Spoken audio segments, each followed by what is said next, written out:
소주 2병을 마셨는데 술이 들어가자 얼굴이 빨개지더라고. 단둘이 술을 마셔본 적은 없었던지라 약간 색다른 기분이 들면서 그 순간부터 이성으로 보이기 시작했습니다. 안녕하세요. 저는 올해 35입니다. 결혼을 전제로 만나던 5살 연하의 여자친구가 있었습니다. 내년쯤 결혼하자고 약속도 한 상태였고요. 사귀면서 사소한 다툼 하나 없었고 주변 사람들도 보기 좋다며 다들 인정하는 커플이었어요. 근데 재작년에 여친과 가까운 친구 하나가 불의의 사고로 세상을 떠났습니다. 한참 좋을 시기인 결혼 3년 차에 2살짜리 아기를 두고 말이죠. 여자친구는 그러한 친구의 갑작스런 사망에 많이 힘들어했고 옆에서 지켜보는 저도 속상하고 안타까운 마음에 슬펐습니다. 여친에게 이야기는 못했지만 저도 비슷한 아픔이 있었습니다. 그래서 그 친구의 마음을 더 잘 알겠더라고요. 그런데 장례식이 끝나고 얼마 지났을까요? 여자친구가 사후처리 때문에 친구 남편을 자주 만나더라고요. 그리고 시리에 빠져 있는 여자친구에게 눈치 없이 먼저 데이트하자고 말하기도 미안해요. 여자친구가 먼저 만나자고 할 때만 만났어요. 그래서 2달 가까이 회사와 집만 왔다 갔다 했지요. 하지만 그녀는 어느 날부터 거의 하루도 거르지 않고 그 친구 남편을 만나더라고요. 제가 연락을 했을 때마다 자기 어디야? 라고 물어보면 친구 집, 아니면 친구 남편이랑 밖에서 밥을 먹고 있다든지 카페에서 차를 마시고 있다든지 그 친구 남편도 얼마나 마음이 애통하고 안타까울까라는 생각으로 여친이 잘 챙겨주나 보다 하고 깊게 생각하지 않았습니다. 서로 그 정도의 믿음은 가지고 있었거든요. 하지만 친구 사고 이후로는 일주일에 2~3번 정도, 그 다음부터는 주말에만 보게 되었습니다. 그녀는 그 집 뒤치다꺼리를 해야 해서 바쁘다는 핑계였어요. 어느 날 친구 남편이 술에 취해 여친에게 연락하여 너무 힘들다고, 애 봐 줄 사람도 없는데 앞으로 어떻게 사느냐며 카톡이 온 것을 우연히 보게 되었고, 또 밤 11시 넘어 한참 데이트를 하고 있는데 애가 계속 울고 울음을 그치지 않는다는 연락을 받고 급히 그 집에 가봐야 할 것 같다며 일주일 만의 데이트였는데 뒤도 한번 돌아보지 않고 사라져버렸습니다. 순간 당황스러웠어요. 어느 날부터인가 그녀 차에는 베이비 카시트가 항상 있었고요. 그날 밤 집에 돌아와 통화하며 기분 상한 내색을 하였더니 그녀가 미안하였는지 친구 남편이 저를 많이 보고 싶어 한다며 만나서 식사를 하기로 하였습니다.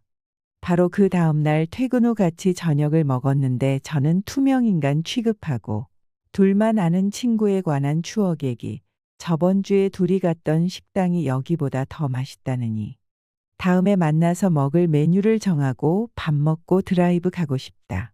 둘이서만 이야기하는 거예요. 여자친구는 맞장구 치며 웃는데 그녀의 웃는 모습 오랜만에 봐서 순간 놀랐습니다. 저는 그 분위기에 기분도 상하고 대화에 끼는 것도 예의가 아닌 것 같아서 조용히 밥만 먹었습니다. 그런데 얼마 전부터 여자친구 태도가 미묘하게 달라졌다고 느끼게 되었습니다. 사람이 감이라는 게 있잖아요. 연락을 피하고 있나 싶을 정도로 잘 받지 않았고, 남자 목소리가 들리는데도 저랑 있다고 이야기하지 않고 친구나 동료랑 있다고 말하면서 금방 갈게라고 하더라고요. 넉 달이 지나도 변하지 않는 그녀 모습에 저는 점점 지쳐갔습니다. 초반에는 혼자 된 남자가 안쓰러워서 그녀의 가장 친한 친구였으니 위로를 하려나 보다 싶었는데 시간이 지날수록 저한테는 소홀해지고 무슨 일이든지 다 그 남자랑 상의하고 저보다 그 남자를 훨씬 더 자주 만나고 챙겨주더라고요. 서운한 내색을 하면 저를 이상한 사람 취급했습니다. 그래서 그녀를 만나 솔직하게 이야기를 했어요. 친구 때문에 힘든 건 알겠는데 옆에 있는 내 생각도 좀 해줬으면 좋겠다고.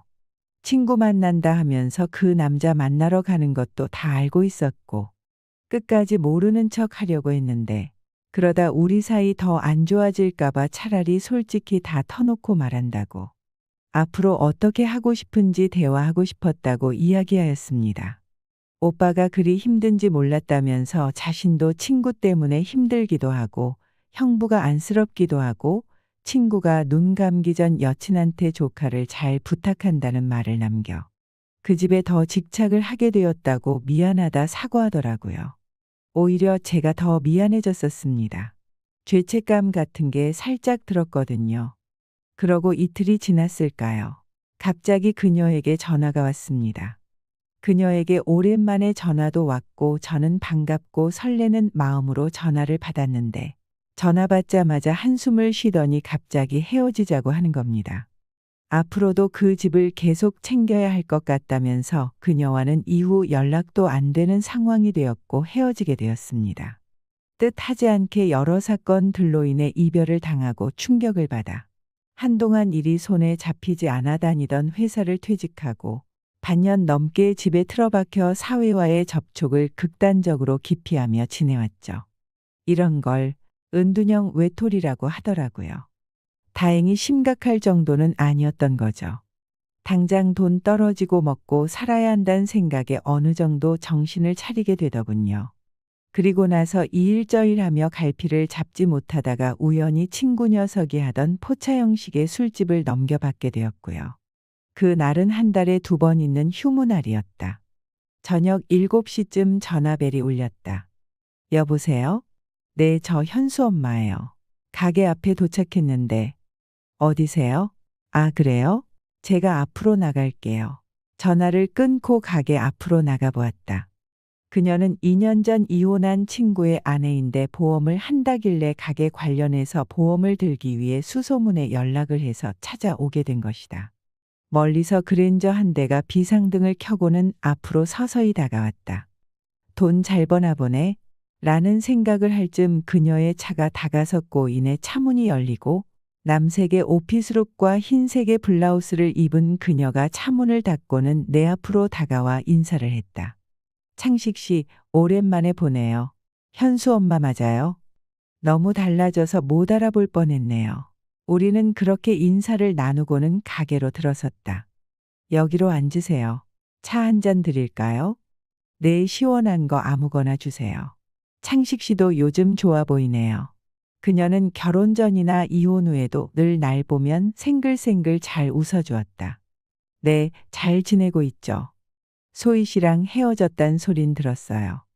창식 씨는 성격이 좋아서 새로운 인연도 곧 나타날 거예요. 하, 그런가요? 그러기엔 1년 넘게 솔로인데. 그래요.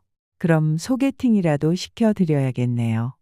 그녀와 짧은 인사치레가 끝나고 서류 가방을 열더니 한뭉탱이에 보험 관련 서류와 책 등을 꺼내고 태블릿 PC를 테이블 위에 올려놓았다. 가게가 몇 평이에요? 대략 40평쯤 되는 걸로 알고 있어요. 그렇게 보험 계약 청약서에 사인하고 그녀가 먼저 보험 든 기념으로 저녁 식사 어때요? 저녁을 사준다고 해서 근처 해물탕을 먹으러 갔다. 소주 2병을 마셨는데 술이 들어가자 얼굴이 빨개지더라고. 단 둘이 술을 마셔본 적은 없었던지라 약간 색다른 기분이 들면서 그 순간부터 이성으로 보이기 시작했습니다. 웬 술을 그렇게 마셔요?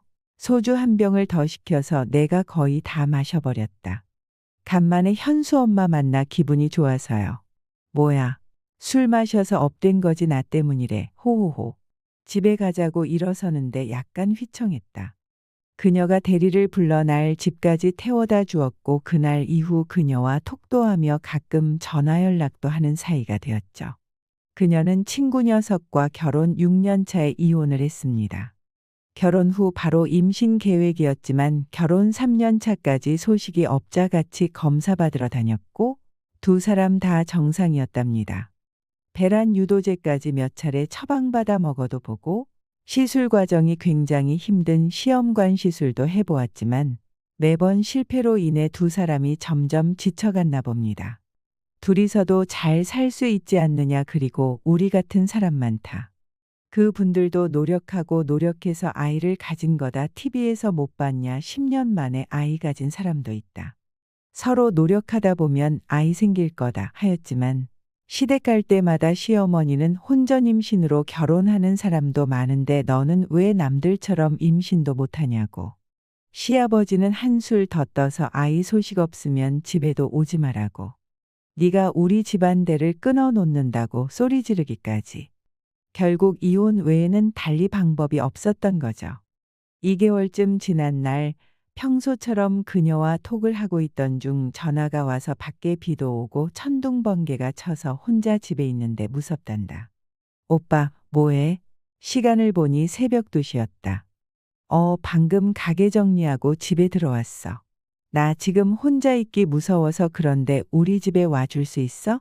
그날은 가게 일로 평소보다 늦게 퇴근해 무지 피곤한 날이었는데 집으로 오라는 소리에 혹시나 하는 마음에 얼른 택시를 잡아 탔고 어쩌면 하는 마음의 족발을 배달시켜 소주 한 잔 먹다가 역시나 그만 사고를 치고 만 거다. 하지만 확실하게 선을 그었다. 선을 긋고 싶었다. 우린 사귀는 거 아니라고 그냥 오빠 동생 사이로 지내자고 했더니 알았단다. 근데 얼마 전 그녀에게 전화가 와서는 자기가 임신을 했단 거였다. 뭔 소리냐고 했다. 임신 안 된다더니 그게 지금 무슨 소리냐고 딱 한 번의 실수였는데 무척이나 당황스럽고 혼란스러웠다. 그래서 어떻게 수습했으면 좋겠냐고 물었더니 나랑 결혼을 하겠단다. 이 나이에 갑자기 애 생겨서 결혼이라니. 거기에 친구랑 이혼한 돌싱이랑 결혼? 전화로 말도 안 되는 소리 하지 말라며 전화를 끊었지만 결국 결혼을 하는 게 맞는 거겠죠.